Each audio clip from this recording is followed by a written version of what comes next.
The night air was sharp against Emilia's cheeks as she stepped from the carriage onto the gravel drive of Montfort Hall. The moon, pale and watchful, cast a silvery glow over the crumbling stone facade, its grandeur dimmed by neglect. Her heart beat furiously, a caged bird in her chest, as she hesitated on the threshold of what had once been her childhood home. Now it belonged to another, a stranger, a man whose reputation was whispered about in London's drawing rooms nearly as scandalously as her own. A gust of wind rattled the bare branches overhead. Emilia tightened her shawl around her shoulders, her gloved hand trembling ever so slightly. The driver, uncertain, lingered by the carriage, awaiting orders that would not come. She could not speak. Her throat had closed upon her shame. The door swung open with a groan. Framed in the light was a tall figure, his bearing rigid, his gaze unreadable in the gloom. Lord Alexander Ashcombe, her reluctant guardian, her family's debtor, her unwitting jailer. "You are late, Lady Emilia," he said, voice clipped, devoid of warmth. "I had not expected you to arrive at such an hour." "I had not expected to be sent away," she replied, her tone icy despite the tremor in her words. He did not flinch. "Your father's instructions were clear. You are to oversee the restoration. I trust you will find your chambers adequate, though the house is hardly fit for company." Emilia lifted her chin, fighting the sting of tears. "I will make do." He turned, leading her into the dimly lit hall. The scent of dust and damp clung to the air. Shadows danced along the paneled walls, and the grand staircase, once polished to a mirror sheen, was dulled by neglect. Footsteps echoed in the emptiness. The household staff, she realized, had withdrawn, their presence reduced to fleeting whispers in the corridor. Alexander paused before a door, his hand resting on the tarnished brass handle. "The blue room has been prepared. Mrs. Hughes will see to your comfort." He hesitated, his jaw clenched. "You are not to wander unescorted. The house is in disarray. Do you fear I will steal the silver?" Emilia forced a brittle laugh, though the humor died on her lips. His eyes flickered, briefly betraying a trace of regret. "I fear nothing, Lady Emilia, least of all you." With that, he turned on his heel, his footsteps receding into the darkness. Emilia stood for a moment, the silence pressing in. She pressed her fingers to her temples, fighting the humiliation that threatened to overwhelm her. A creak behind her. Mrs. Hughes appeared, her cap askew, hands wringing her apron. "If you please, my lady, I've drawn you some hot water and turned down the bed. It's not what you're used to, but we've done our best." "Thank you, Mrs. Hughes," Emilia said softly, allowing the woman to guide her inside. The chamber was cold, the fire little more than embers, but she was too weary to complain. She glanced at the faded wallpaper, the cracked mirror, the threadbare rug, a kingdom fallen, like herself. Alone at last, she unpinned her hat, letting her hair tumble free. Her reflection in the glass was pale, eyes shadowed with defeat. The humiliation of exile, the whispers in London, the chilling knowledge that she had become a burden to her own family, all pressed upon her like a shroud. She sank onto the bed, clutching her hands together. Somewhere below, voices drifted, servants grumbling about the new master's temper, the lack of coal, the empty larders. Despair hung in the air, as thick as the dust. Downstairs, Alexander stood by the cold hearth in his study, staring into the darkness. The ledger lay open, columns of red ink spelling out his ruin. He heard the muffled sounds of Emilia's arrival and felt an ache he could not name. Her presence was a reminder of debts owed, not only in coin, but in pride. He had not wanted her here, nor the responsibility she brought. But the Montfort name still carried weight, and the arrangement, however distasteful, was necessary. He poured a measure of brandy, his hand unsteady. The house seemed to breathe with old memories and new resentments. He wondered how long Emilia would last in this place, so far removed from the glittering salons of London, so close to the edge of despair. Upstairs, Emilia lay awake, listening to the wind howl through the broken panes. She resolved, with a fierceness born of desperation, that she would not be broken by this exile. If Montfort Hall was to rise again, then so would she. Morning would bring new challenges, new confrontations. For now, the house held its breath, suspended between past and future, ruin and renewal. And neither Emilia nor Alexander could guess what storms the coming days would unleash. The morning sunlight crept cautiously into Emilia's chamber, illuminating the faded damask curtains and dust motes swirling in the air like tiny specters. Emilia opened her eyes to the hush of Montfort Hall, a silence thick with expectation and neglect. She rose, shivering, from the narrow bed and wrapped herself in a shawl, bracing for the day ahead. Her first encounter was with Mrs. Hughes, whose polite curtsy masked suspicion. The housekeeper's eyes flickered over Emilia's simple gown, searching for evidence of arrogance or fragility. "Breakfast is served in the small dining room, my lady, if it pleases you," she said, voice cool as the marble floors. Emilia inclined her head. "Thank you, Mrs. Hughes, that will be all." She descended the main staircase, every step echoing. The walls, lined with portraits of Montfort ancestors, seemed to watch her passage with mute disapproval. In the dining room, the table was set for one. The silver was tarnished, the toast cold. Emilia poured her own tea, feeling the weight of absence. No father's gentle greeting, no laughter, only the clatter of her spoon. A footman entered, avoiding her gaze. "Will you require anything else, my lady?" "No, thank you," Emilia replied, forcing a gracious smile. But the young man turned away too quickly, as if her presence were a contagion. The hostility was palpable. Servants whispered in corners, glancing at her with a mixture of resentment and fear. Emilia had never considered herself a harsh mistress, but now she felt a stranger in her own home, banished to the role of interloper. After breakfast, Emilia wandered the halls, trailing her fingers along cracked wainscoting. The house was a mausoleum of memories. In the library, she found her father's chair draped in dust. In the music room, the pianoforte stood silent, its keys yellowed. She longed for the sound of voices, for the warmth of company, but Montfort Hall offered only echoes. By afternoon, unable to bear the stifling air within, Emilia wrapped herself in a cloak and slipped outside. The gardens, once her sanctuary, had grown wild. Ivy strangled the stone balustrades, weeds choked the gravel paths. Yet the sight brought a pang of comfort here, at least, was something unspoiled by judgment. She wandered between tangled rose bushes, breathing in the crisp scent of autumn. Her boots brushed dew from the overgrown lawn. At the edge of the orchard, a blackbird startled from the grass, its wings a flash of defiance. Emilia knelt, tracing her fingers through the earth, remembering childhood afternoons spent chasing butterflies and hiding from governesses. A voice behind her made her start. "You should not be out here alone." She turned to find Alexander standing a few paces away, hands thrust deep in his pockets. His coat was threadbare at the elbows, his jaw dark with stubble. He looked as if he had not slept. "I needed air," Emilia replied, rising to her feet. "The house is oppressive." He surveyed the ruins of the garden with a bitter smile. "It was never my intention to play the jailer, nor mine to play the prisoner." Their eyes met, his cool, hers fierce. For a moment, the brittle shield of formality wavered. Alexander looked away first. "The men are working on the roof. I would ask you to keep clear of the west wing. It is unsafe." "I will remember," she said, voice gentle despite herself. He hesitated, as if to say more, then turned on his heel and strode away. Emilia watched him go, frustration and pity warring in her chest.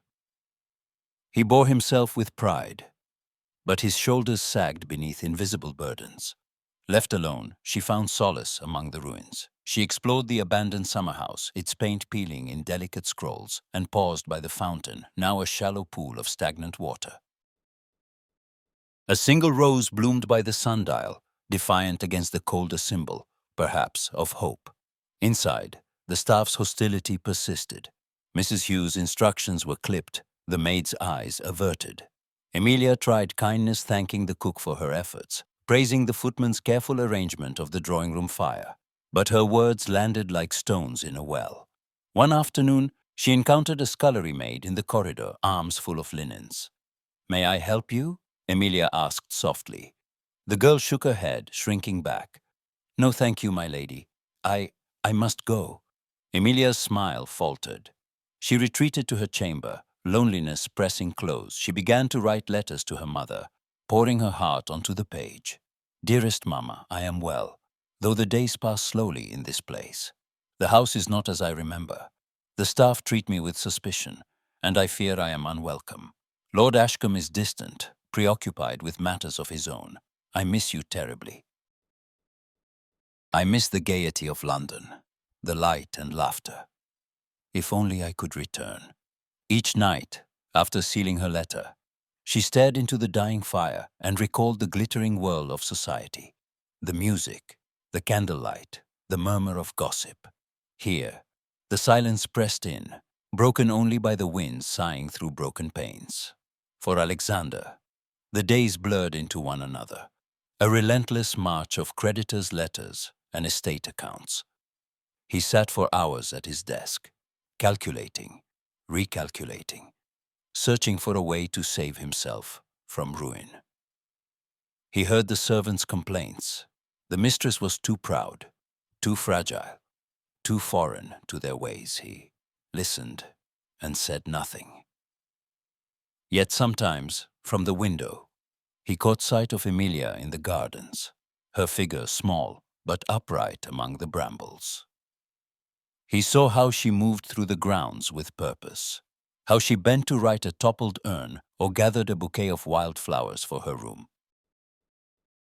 He recognized something in her, a resolve that matched his own, born of necessity. One evening, as rain battered the windows, Alexander found himself lingering outside Emilia's chamber. He heard the scratch of her pen, the soft sigh of her breath. He hesitated, then knocked. "Come in," Emilia called, her voice wary.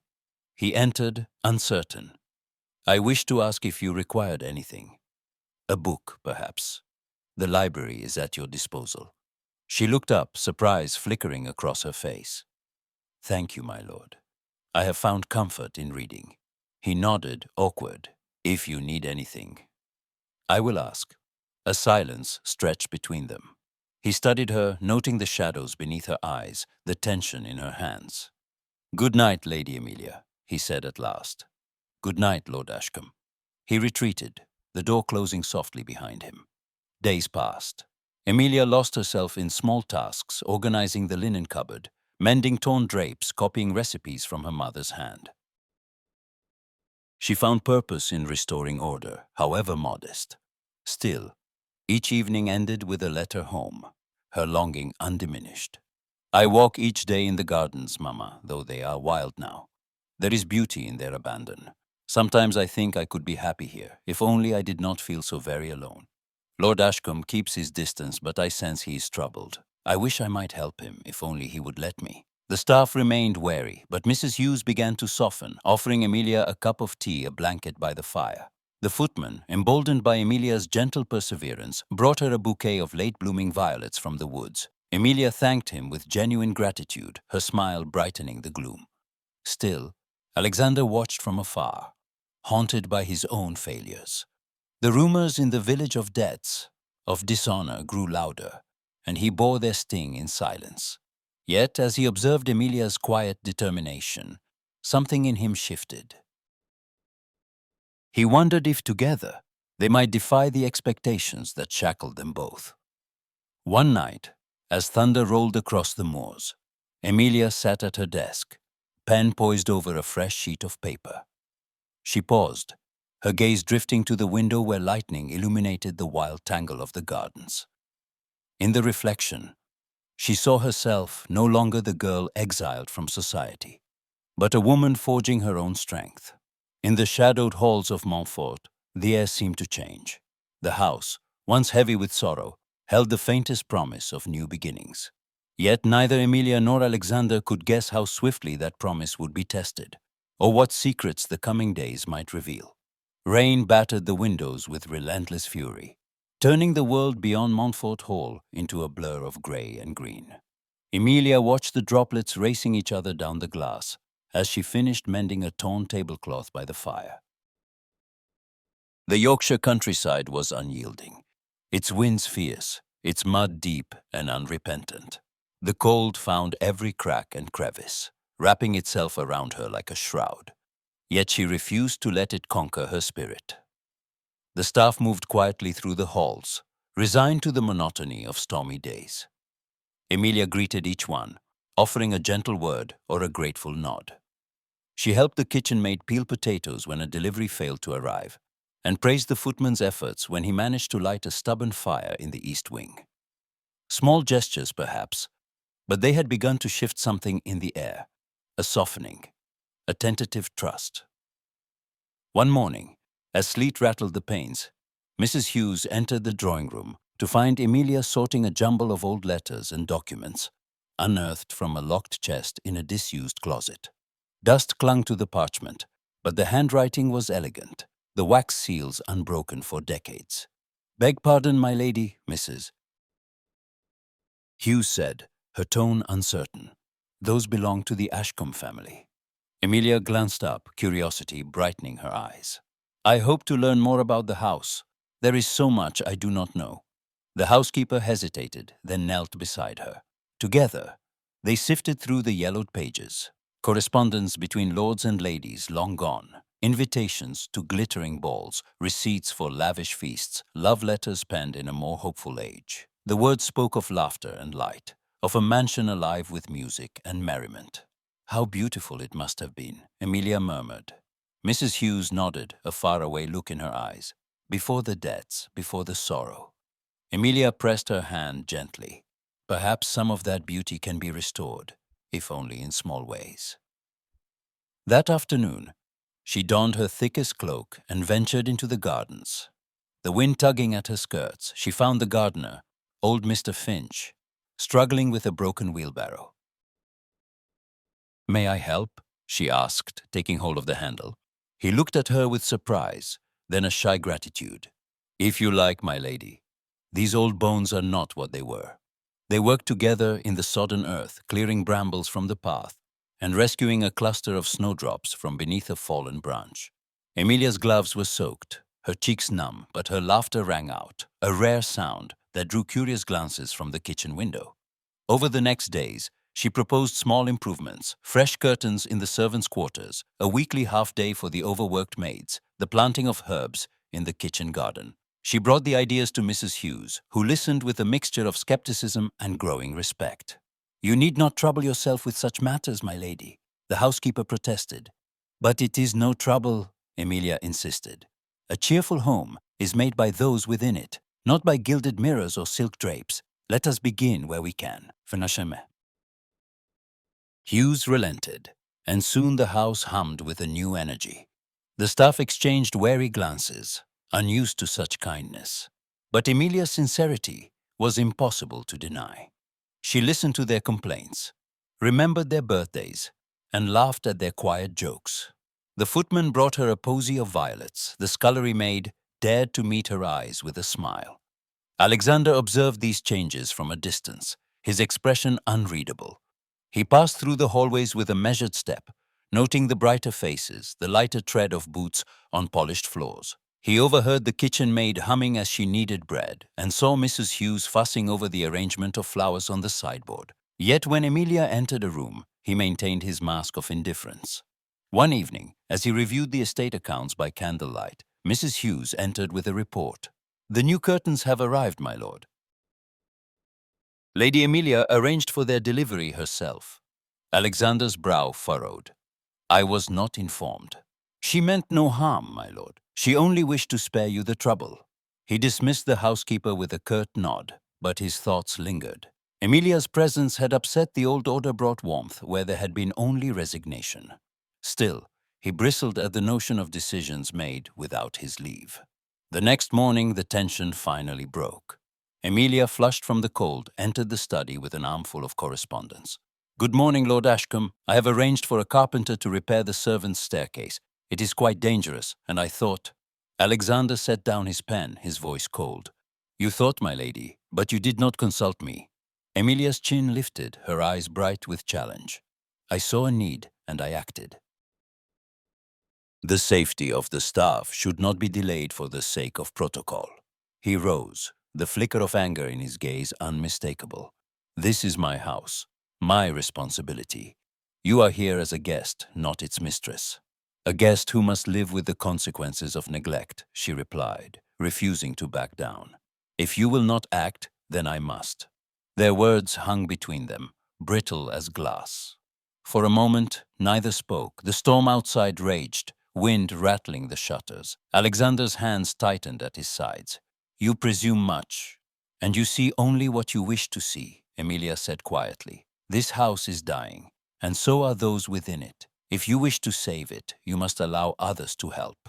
He stared at her, searching for weakness, but found only resolve. Something shifted behind his eyes. Anger, yes, but also a reluctant respect. She turned, her heart pounding, and left the study before her courage could falter. In the hall, Mrs. Hughes approached, concern etched across her face. "Is everything all right, my lady?" Emilia managed a shaky smile. "It will be. I have never been more certain." As she climbed the stairs, her steps were light despite the quarrel. The wind howled, but inside Montfort Hall, change was taking root. The servants whispered of her bravery, and even old Mr. Finch tipped his cap when she passed. Behind his closed door, Alexander stared at the hearth, anger warring with admiration. Emilia Montfort was not the fragile exile he had expected, nor the passive ornament his pride demanded. She was a force one he could no longer ignore. Outside, the storm pressed on, but within the walls of Montfort, the first hints of spring had begun to stir. And as Emilia watched the clouds break from her window, she could not yet imagine the consequences her defiance would bring. The arrival of spring at Montfort Hall brought little respite from the mounting tension that twined through its corridors. If the thaw coaxed the first crocuses from beneath the sodden earth, it did nothing to soften the cold standoff between its master and the lady who had become its unlikely champion. Each morning, Emilia rose with the determination of a general going into battle, her resolve only sharpened by every fresh clash with Alexander. The household, once subdued and listless, now hummed with a cautious energy. Emilia's improvements, small kindnesses, thoughtful repairs, had breathed new hope into the staff, and they responded with quiet loyalty. Yet this very loyalty, so dearly earned, became another spark in the flint of conflict between her and Alexander. It was after a particularly blustery afternoon that the lines between them were redrawn. Emilia had spent the day in the kitchens, sleeves rolled, laughter mingling with the scent of baking bread as she helped the cook prepare sweet buns for the staff. The sound carried up the stairwell, unsettling Alexander at his writing desk. He could not concentrate on the estate ledgers, with her laughter threading through the cracks in the old wood. When he descended to the kitchens, he found Emilia surrounded by servants, their faces alight with admiration. She was passing out warm buns, her cheeks flushed with exertion and triumph. "Lady Emilia," Alexander said, his tone cool as a blade. "May I have a word?" She turned, wiping flour from her hands. "Of course, my lord. Here or elsewhere?" He inclined his head, barely concealing his irritation. "In my study, if you please." Once the door had closed behind them, Alexander did not waste words. "You persist in undermining my authority, madam. I have made my wishes clear regarding the boundaries of your involvement." Emilia met his gaze, unflinching. "And I have made clear that this house requires more than your authority. It requires compassion. The people who serve here deserve dignity, not indifference." He bristled. "It is not your place to dictate how Montfort Hall is run." "Is it not?" she retorted.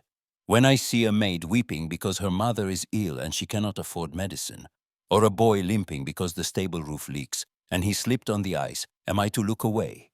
This estate cannot survive on pride alone. It needs the goodwill of those who live and labor here." Alexander's jaw worked, but he held his tongue. There was something about the force of her conviction that both infuriated and unsettled him. That night, as the wind keened around the eaves, Emilia sat at her desk by candlelight, writing to her mother. "Dearest Mamma, it is as though every step I take is watched, every kindness I offer questioned. Lord Ashcombe cannot see that by holding so tightly to his pride, he is strangling the very life from this place. Yet there is something in him, an ache perhaps, or a longing that I cannot ignore. I wish he would let me help him carry the burden, but he will not lower his guard." Her pen paused, her thoughts drifting to the man whose presence haunted every room.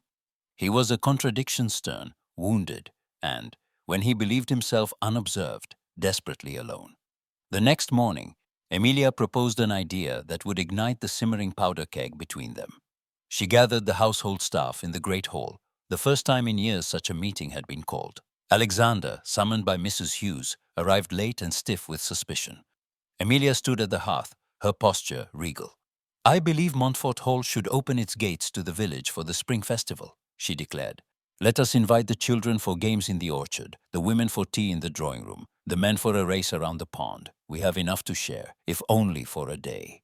The staff exchanged hopeful glances, but Alexander's voice cut through the excitement. "Absolutely not.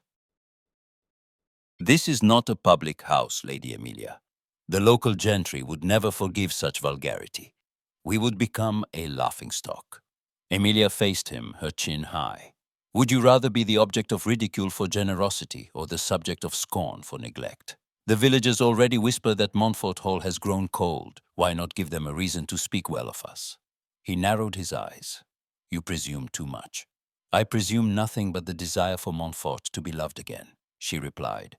"I have seen the longing in their faces at the gate, the children who press their noses to the glass in the hope of seeing the gardens. This house was once the heart of the village. Let us make it so again." The room was silent, every eye on Alexander. For a moment he seemed to waver, then with a curt nod, he dismissed the meeting. In the days that followed, the atmosphere grew taut as a drawn bow.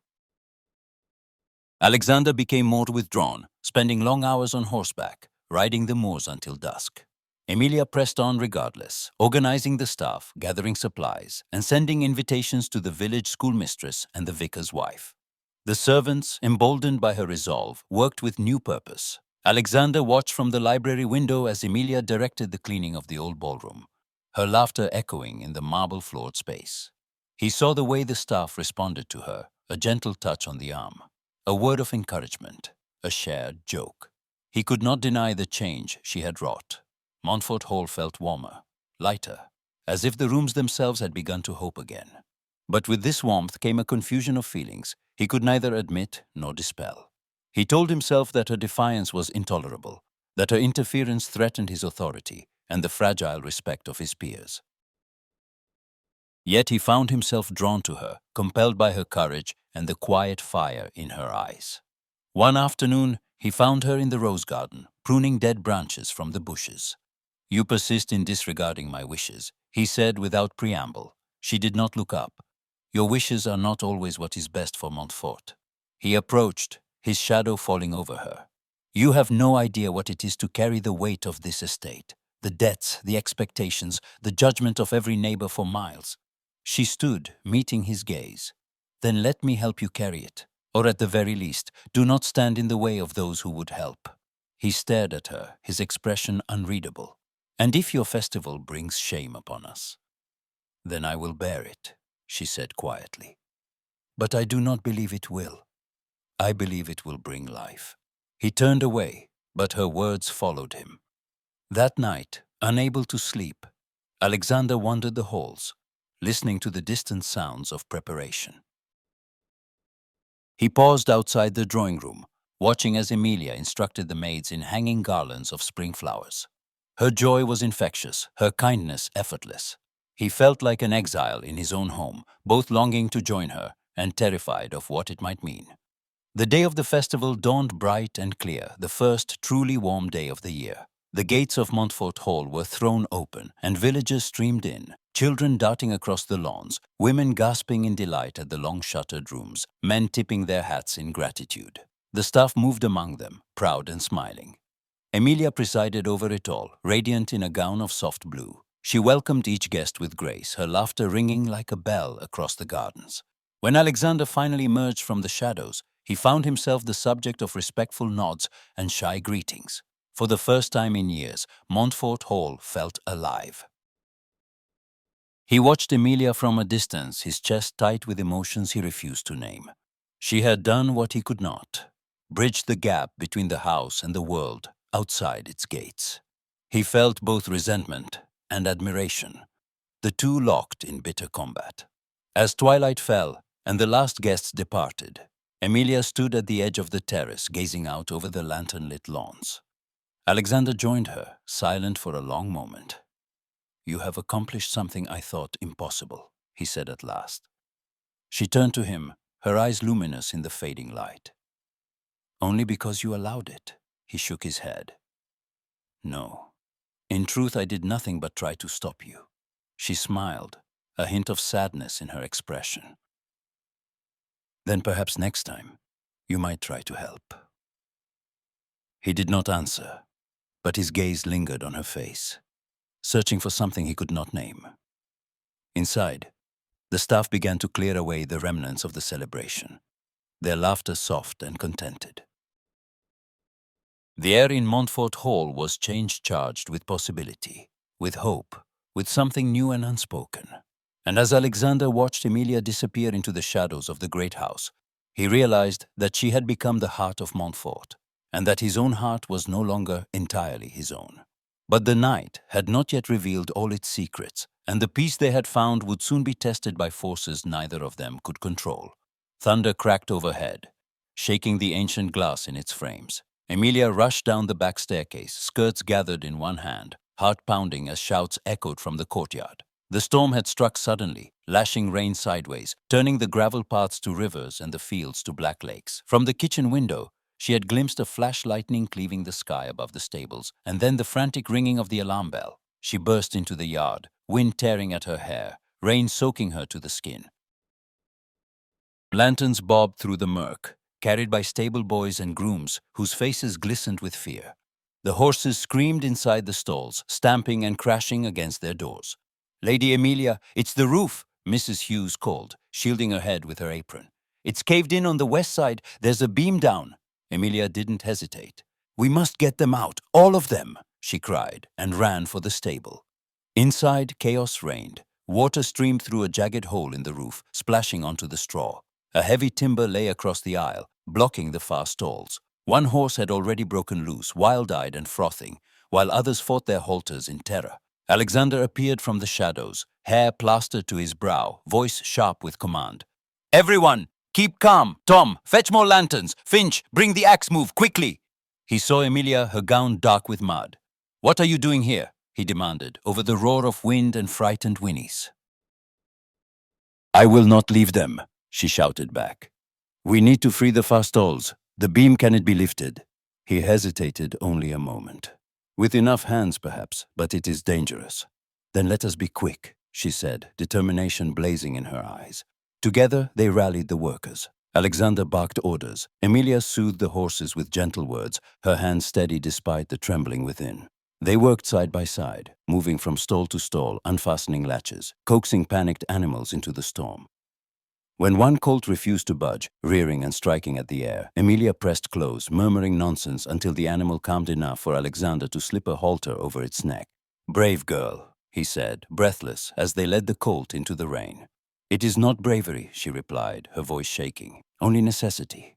Inside, the great beam blocked the last two stalls. Alexander, Tom, and Finch strained against it, muscles knotted, faces grim. "On three," Alexander ordered. 1, 2, now!" The timber shifted, just enough for Emilia to slip through the gap. She found the last horse, a mare, trembling and wild-eyed, her side streaked with blood. Emilia's own fear vanished. She crooned softly, pressing her palm to the mare's neck. "It's all right, beauty. We're nearly there." Alexander appeared behind her, his face drawn. "Can you walk her?" "I think so. Help me." Together, they led the mare out. Emilia's arm braced around the animal's trembling flank, Alexander shielding them from falling debris. The storm howled, but at last they reached the yard, both of them gasping, soaked, covered in mud and blood. For a moment, the chaos faded.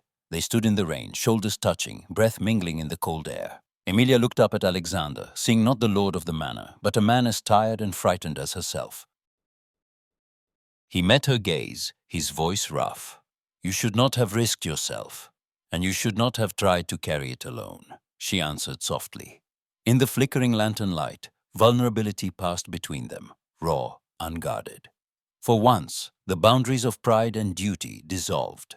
When the last horse was safe, and the workers tended to wounds and gathered for hot tea, Emilia and Alexander lingered in the empty stable. The storm had begun to pass, thunder rumbling distantly. He leaned against a stall, running a hand through his hair. "You never cease to surprise me." She offered a weary smile. Desperation breeds courage, I suppose. He studied her, something gentle and uncertain in his eyes. Thank you, Emilia. I could not have done it without you. Her name on his lips sent a shiver through her, though she only nodded. We do what must be done. Later, as dawn crept over the ravaged grounds, rumors swirled through the village. The people spoke in hushed tones of Lady Emilia's bravery, of the lord and lady fighting side by side.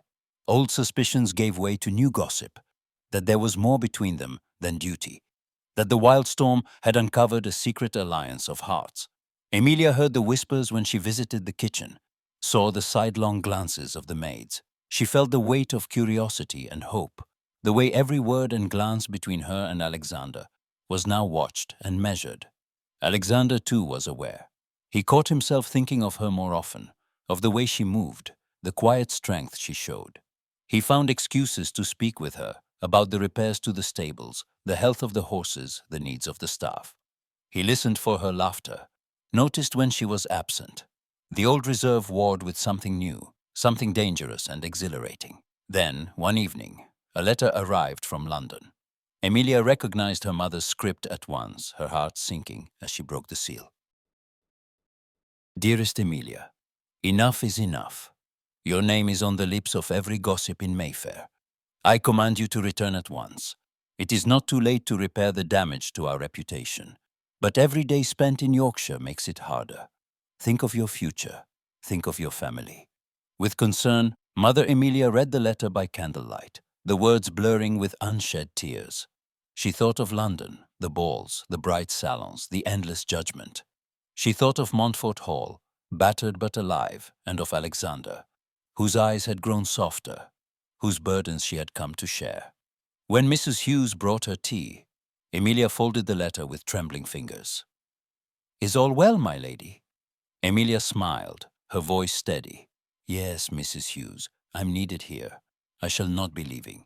The choice was made, though the cost was yet unknown. Outside, the wind had stilled, but the air remained charged, as if the storm had merely shifted, waiting for its next moment to break.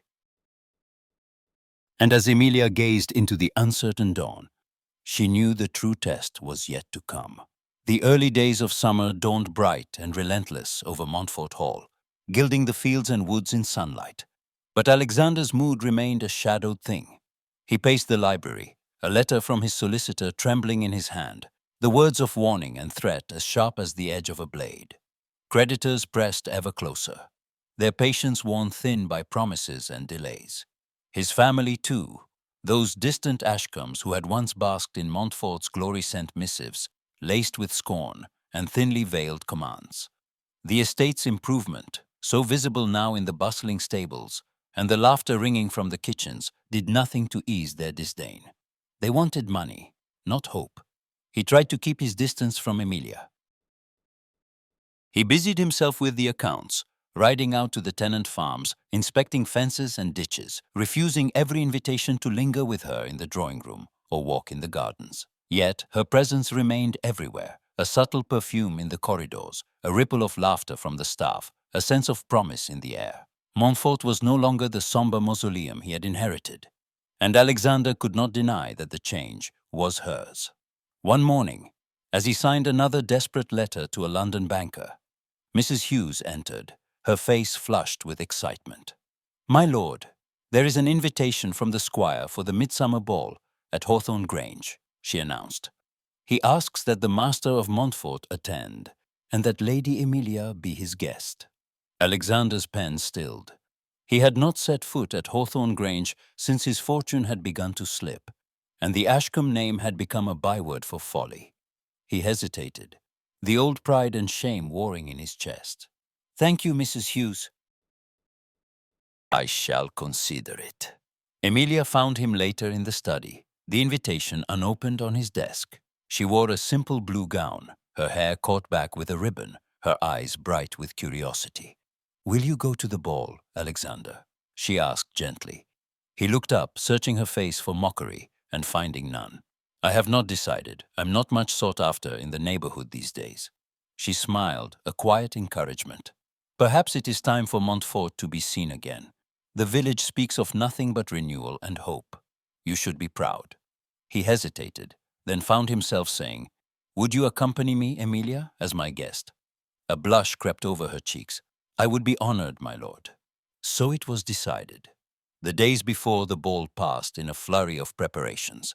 Emilia's excitement was infectious. Even the maids giggled as they aired out her best gown and polished her slippers.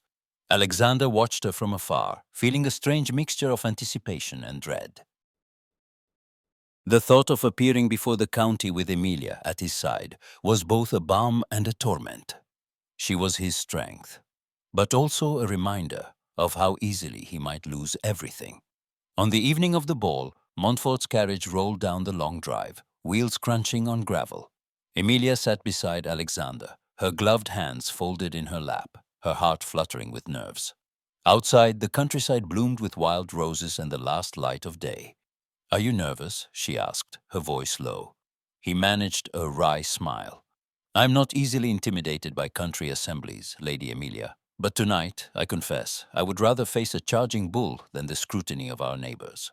She laughed, and the tension between them eased. Hawthorne Grange blazed with candlelight, its gardens strung with lanterns, the sounds of music and laughter spilling into the night. Inside, the ballroom shimmered with silks and jewels, the local gentry assembled in all their provincial splendor.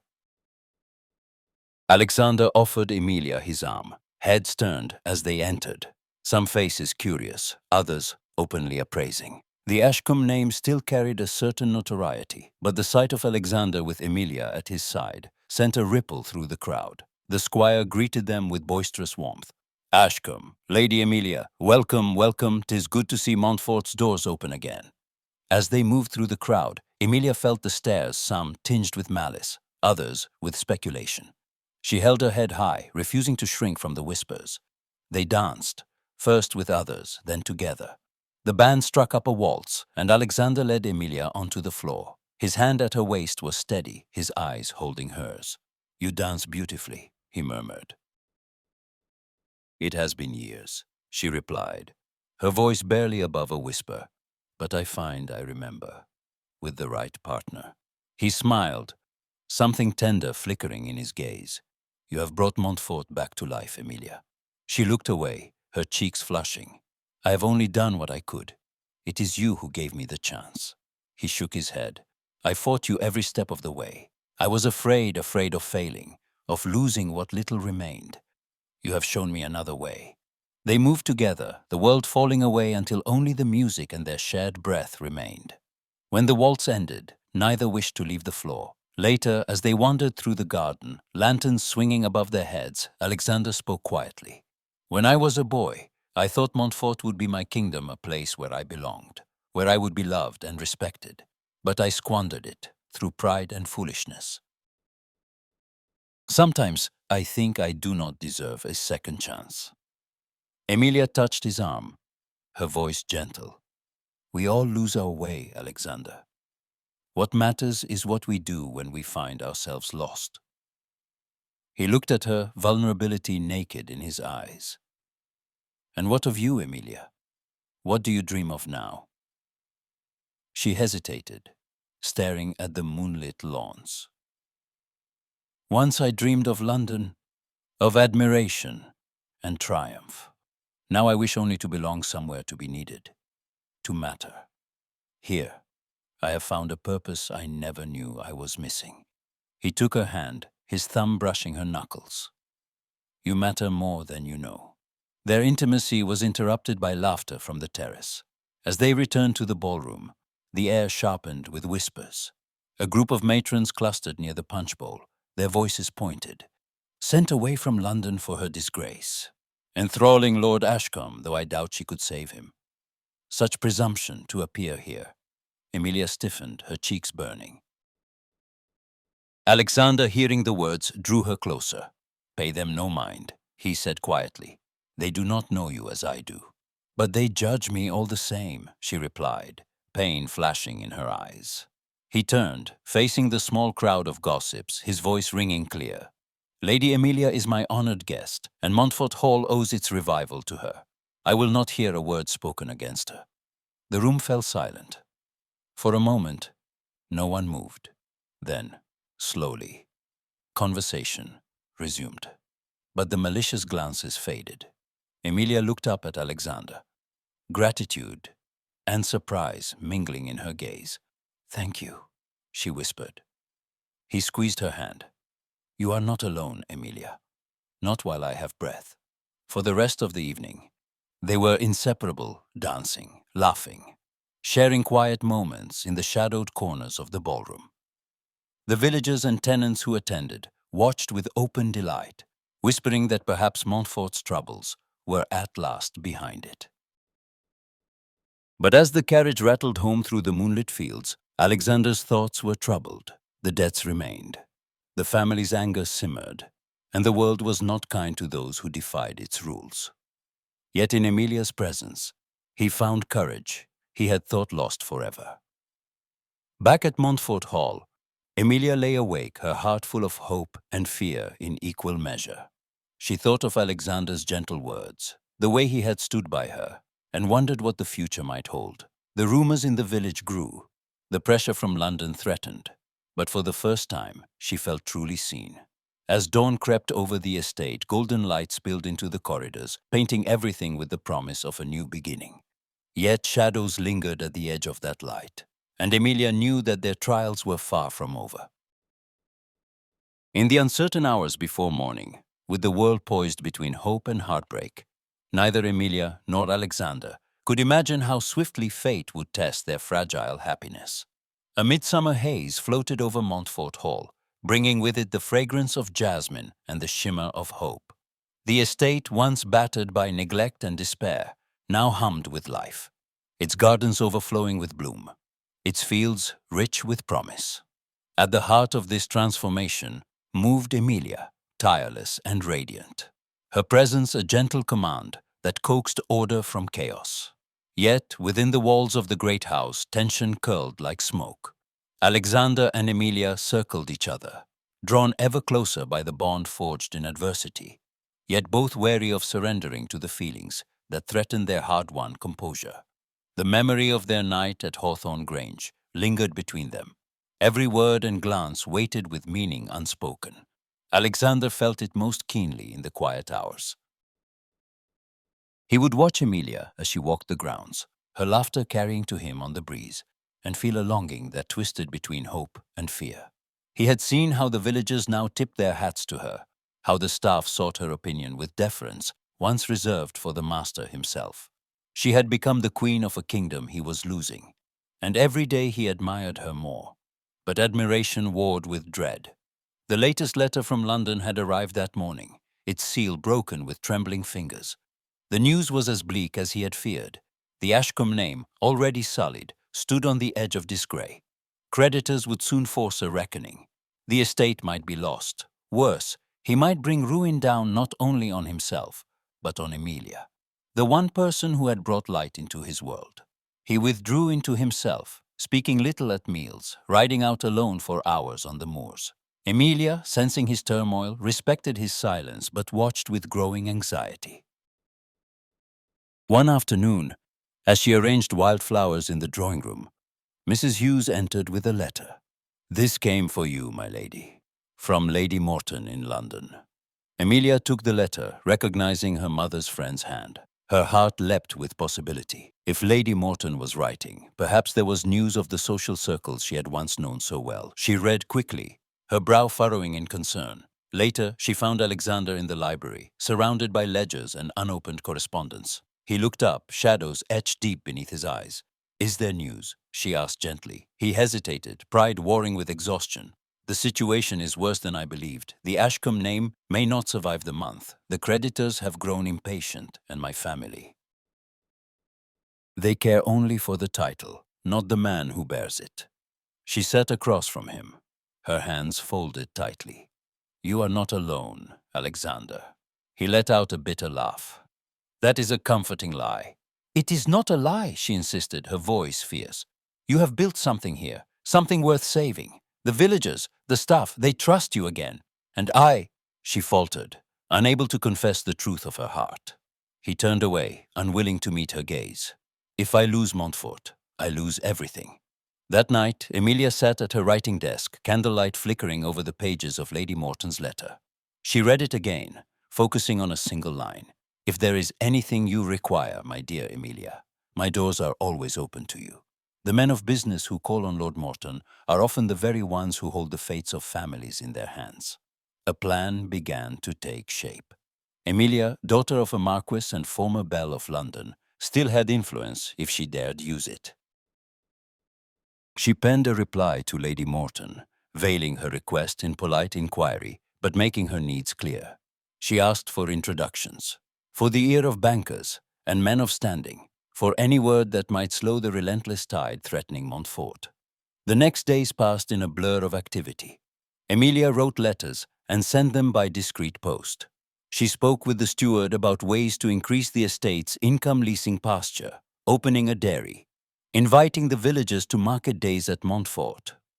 She soothed anxious tenants, rallied the staff, and set about hosting a harvest fair that would bring coin to the house and cement goodwill in the village. Alexander observed her efforts with silent wonder. He saw her coax laughter from the children of the tenants, watched as she negotiated with the butcher and the baker, as she soothed the fears of the elderly vicar, whose roof was near collapse. He heard the workers speak of her with reverence, noting how the crops flourished and the stables gleamed under her care. At dinner, he found himself searching for her eyes, needing her steadiness as much as he feared it. One evening, as dusk fell in gold and violet over the gardens, Alexander found Emilia on the terrace, gazing at the distant hills. "You have done more for this place in a season than I have in a lifetime," he said softly. She shook her head. "You gave me the chance. I only wanted to repay it." He stepped closer, his voice unsteady. "You have given me hope, Emilia. I do not know how to thank you." She turned to him, her eyes shining. "Let me help, Alexander. Let me stand beside you, not as a guest or an obligation, but as a partner." For a long moment, he could not speak. Fear warred with longing in his chest. "If I let you in, I might lose you. When the ruin comes." She laid a hand over his. "You will not lose me. Not unless you send me away." He closed his eyes, struggling for composure. "I could not bear it." Their hands entwined, hearts beating in the hush of twilight, the moment almost breaking the walls between them. But the old fears held. In the days that followed, rumors spread through the village and beyond. The harvest fair was a triumph. Montfort's lawns thronged with neighbors, laughter, and music in the air. The tenants praised Lady Emilia's wisdom, and even the distant Ashcombs wrote with grudging approval of the estate's newfound prosperity. Unknown to Alexander, Emilia's discreet appeals in London bore fruit. Lady Morton secured a meeting with a sympathetic banker, and the worst of the creditors agreed to delay their demands. Emilia sent the good news to the steward, who relayed it to Alexander as if it were his own accomplishment. Alexander, mystified but grateful, began to hope again. One evening, as the last lanterns of the fair flickered out and the village children departed with baskets of apples and cakes, Alexander watched Emilia from the study window. She moved among the crowd like a queen, her laughter carrying over the lawns, her kindness weaving a spell of peace and belonging. He realized then how utterly he had come to depend on her, how she had become the heart of Montfort, the soul he had thought lost forever. That night, as Emilia prepared for bed, she paused at her window, listening to the distant call of an owl. She felt Alexander's gaze in the darkness, the unspoken words between them heavy as the summer air. Change was coming. The world outside Montfort's gates pressed closer every day, and with it, the threat of scandal, loss, or something altogether more uncertain. Emilia closed her eyes, steeling herself for whatever fate would bring.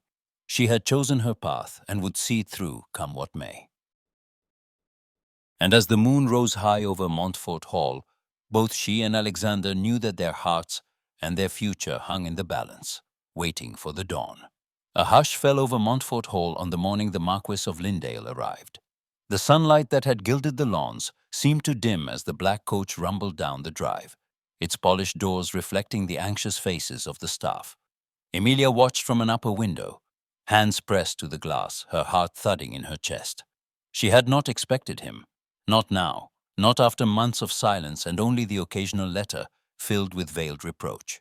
Yet here he was, stepping out into the gravel, his bearing as commanding as ever, his eyes sharp with suspicion. The housekeeper hurried to announce him, but he needed no introduction. Lord Lindale strode through the entrance hall with the air of one who still owned every stone, every shadow. Emilia met him at the top of the stairs, bracing herself as she descended.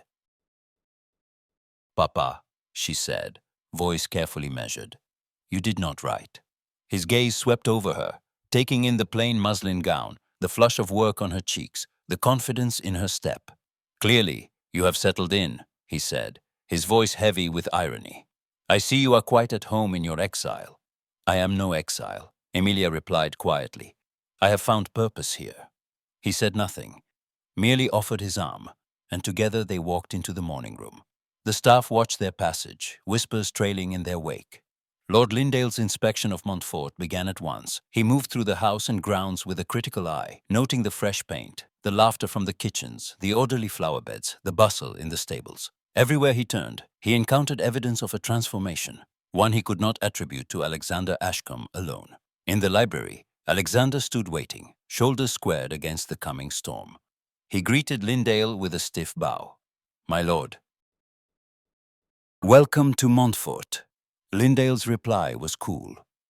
"I see you have managed to keep the roof from falling in for now. My daughter's letters have spoken of improvements, but I confess I doubted their accuracy." "They are due entirely to Lady Emilia's efforts," Alexander replied, his tone measured. "She has brought the estate back to life." Lord Lindale's eyes narrowed. "At what cost, I wonder? You have made much use of her name, her connections, her labor. Yet I hear the Ashcombe fortunes are still in peril." Emilia, who had entered behind her father, stepped forward. "Papa, you wrong him. Everything that has been accomplished here, we have done together." "Together?" Lord Lindale's voice was sharp, echoing in the high-ceilinged room. "Is this what I am to understand? That my daughter, my only daughter, has spent her days acting as steward and savior to a house not her own?" Alexander's face tightened. "She has done more for Montfort than I could ever hope to repay." Lindale turned on him, anger flaring. "You have taken advantage of her kindness, her loyalty, her reputation. Do you not see what is whispered in London? That she is lost to us, that she has tied herself to a sinking ship? I will not permit it." Emilia's voice rang out, fierce and clear. "Permit it? Papa, I'm not a child to be ordered about. I have chosen to stay. I have chosen to work for something that matters." "Something that matters?" Lindale's lip curled. "What of your family, your future, your place in society? You would throw it all away for this." He gestured around the room, dismissing the hard-won order as nothing. Alexander stepped between them, his own voice trembling. "If blame must be laid, let it fall on me. I asked her to help, no, I begged it, though my pride would not allow me to say so. But I will not see her ruined for my sake. If you wish her to return to London, my lord, you have my support. She deserves better than Montfort." Emilia's fists clenched. "How dare you? Do you think so little of me that you would cast me aside for my own good? After all we have built, after all we have endured, do you think I care for the opinions of London?" Lindale's voice softened, but the steel remained. "You are my daughter, Emilia. I cannot see you sacrificed." She faced him squarely, her eyes shining with unshed tears. "And I am a woman grown. I will not be bartered for reputation, nor will I abandon what I have made here.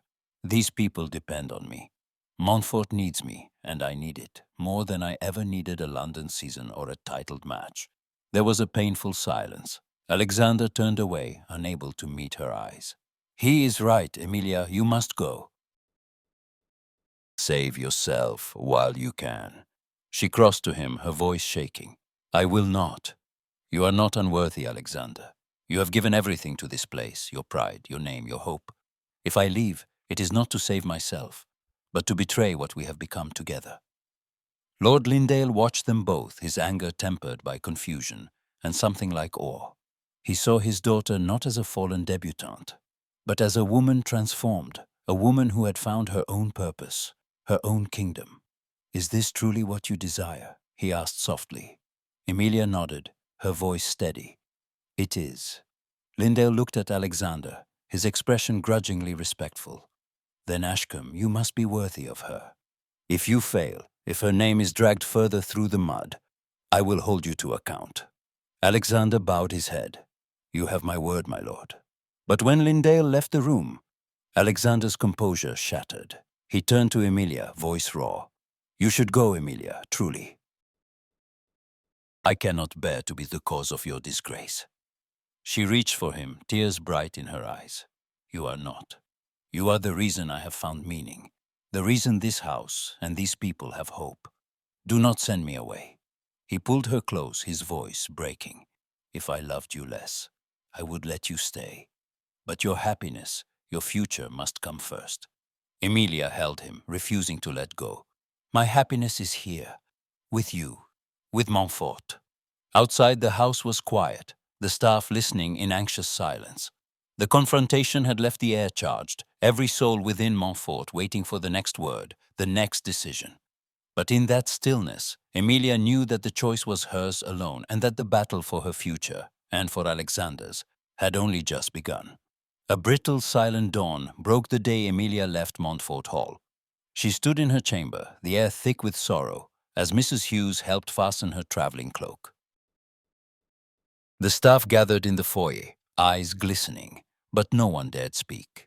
Emilia walked the corridors with measured steps, pausing to press a hand to the banister she had polished, the window ledge she had mended, the threshold where she had once greeted Alexander with defiance and hope.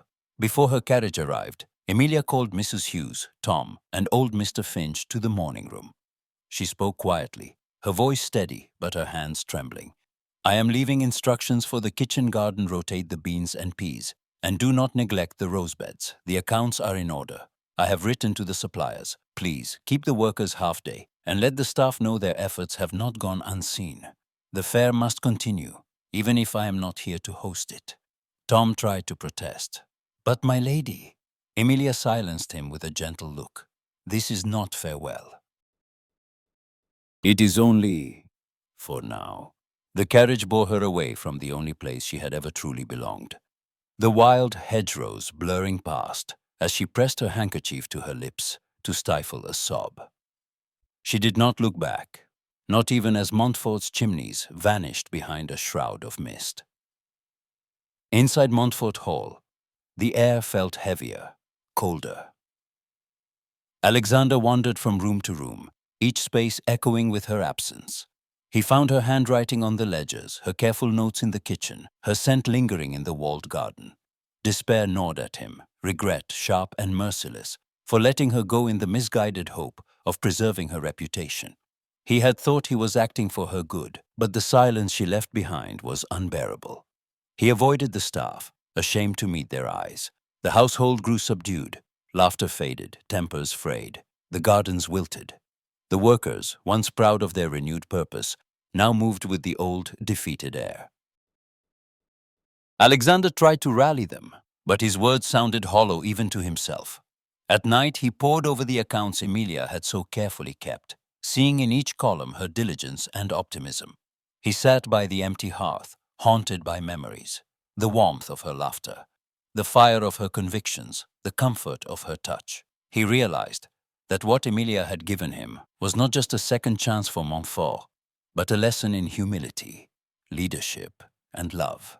She had taught him that the true measure of a master was not pride or power, but the ability to listen, to serve, to inspire. Yet all his revelations brought no solace. Montfort's pulse had faded, its heart gone with her. In London, Emilia returned to a world colder than Yorkshire's winter winds. Her mother received her with clipped civility, her father with a resigned sigh. The grand house in Belgravia was unchanged, but Emilia felt herself a stranger among its mirrors and chandeliers. The season was underway, but the invitations that arrived bore only the faintest hint of welcome. She appeared at balls and dinners, her presence noted but never sought. Whispers followed her of disgrace, of foolishness, of time wasted in the provinces. Her old friends kept their distance. Even those who pitied her did so with a condescension that stung. The marriage prospects her mother paraded before her seemed paler, duller than ever.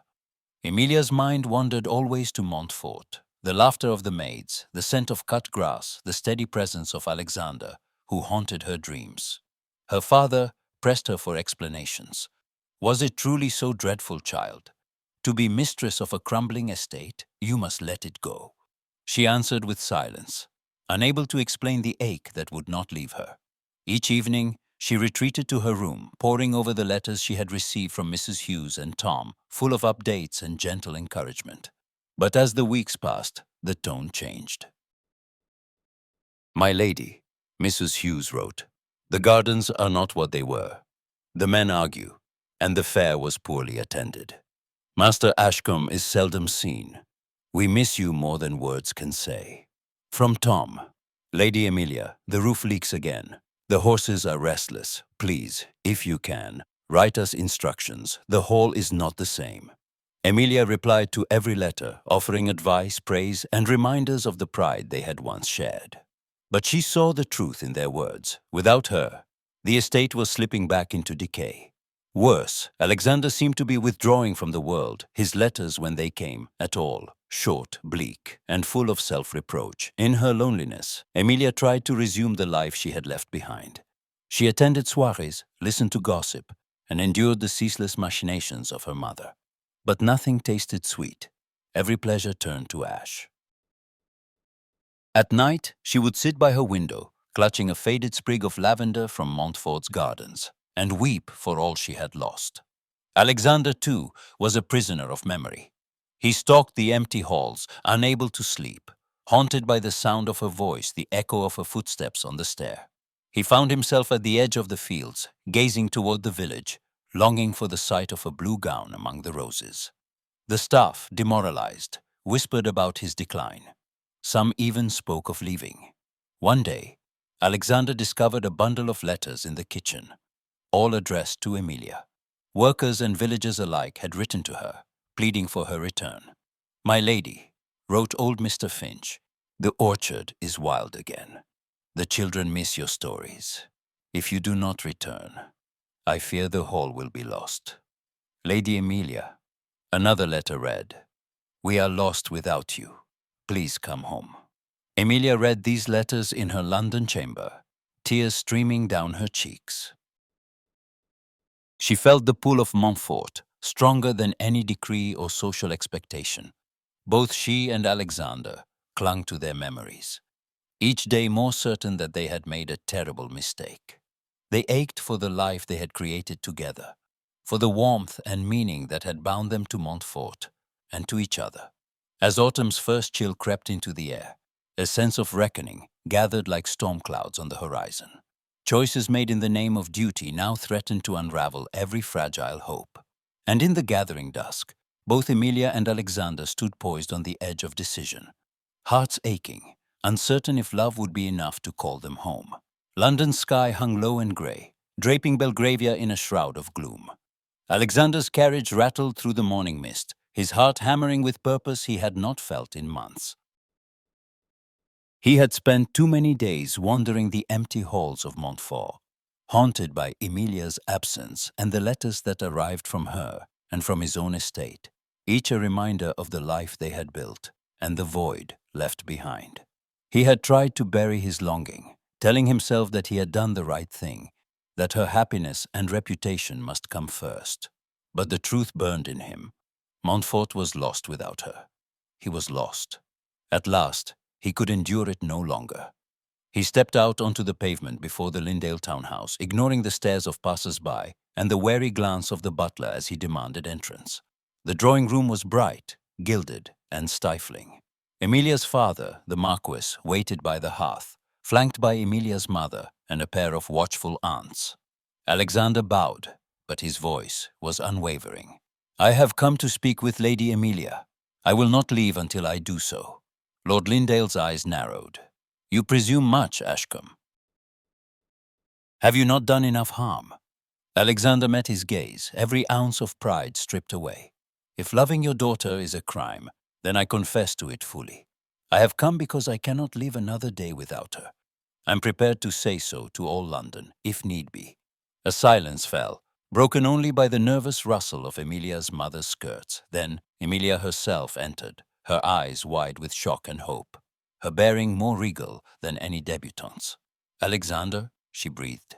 He crossed the room, oblivious to her family, and took her hands in his. "Emilia, I have been a fool. I thought I was saving you, but I was only robbing us both of happiness. Montfort is not a home without you. I am not a man without you." Lord Lindale's voice was sharp. "And what do you offer her, Ashcombe? A ruined estate? More scandal?" Alexander did not flinch. "I offer her partnership. I offer her respect and my whole heart. Emilia is no one's prisoner. She's the soul of Montfort. I will shout it from every rooftop if I must." Emilia's eyes filled with tears. She turned to her father, her voice clear and steady. "I will return to Montfort, but not as a dependent. I will go as Alexander's equal, as his partner in all things. I will not surrender my freedom or my purpose. That is my condition." The Marquis looked between them, pride and resignation warring in his face. At last, he nodded, the faintest hint of a smile breaking through. "Then go, with my blessing, if you are bold enough to claim your own happiness." Alexander and Emilia left London together, their carriage rolling northward with the promise of a new beginning. The journey was quiet, filled with soft laughter, shared memories, and plans whispered for the future. Emilia rested her hand in Alexander's, her heart lighter than it had been in a year. When they arrived at Montfort, the estate seemed to hold its breath. As word spread, the staff and villagers gathered in the courtyard, faces alight with joy and relief. Mrs. Hughes wept openly. Tom grinned from ear to ear, and even old Mr. Finch tipped his hat with a trembling hand. Emilia stepped from the carriage, not as an exile returned, but as a queen come home. She greeted each servant by name, inquired after their families, and thanked them for their faith. Alexander watched, pride swelling in his chest, as the estate blossomed with new energy. Together, Emilia and Alexander set to work, not simply reviving Montfort, but transforming it. They opened the kitchens to the hungry, welcomed the sick into their halls, and offered employment to those cast out by others. The estate became a haven for those in need, a place where laughter and hope were as abundant as the harvests. Alexander relinquished his old pride, consulting Emilia on every decision. She brought order and vision. He brought protection and strength. They celebrated the first market day together, side by side beneath the fluttering banners, their love an open secret that inspired all who saw them. The gentry, at first scandalized, soon followed suit. Montfort's revival could not be denied. Letters from distant cousins arrived, filled with cautious praise.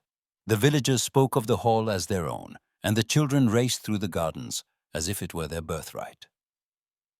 One golden evening, as dusk painted the sky, Alexander found Emilia in the rose garden, her hands deep in the earth. He knelt beside her, his voice soft. "We have built something new, you and I." She smiled, brushing a petal from his cheek. "Not new, true. We did it together, Alexander." He kissed her, gentle and reverent, in the fading light. "My heart, my partner, my equal. Stay with me, always." Emilia's eyes shone with joy and promise. "Always. This is our kingdom at last." And so Montfort Hall flourished, not merely as a restored estate, but as a beacon of compassion, resilience, and love. In each other, Emilia and Alexander found not only belonging, but a home that no storm, rumor, or tradition could ever destroy.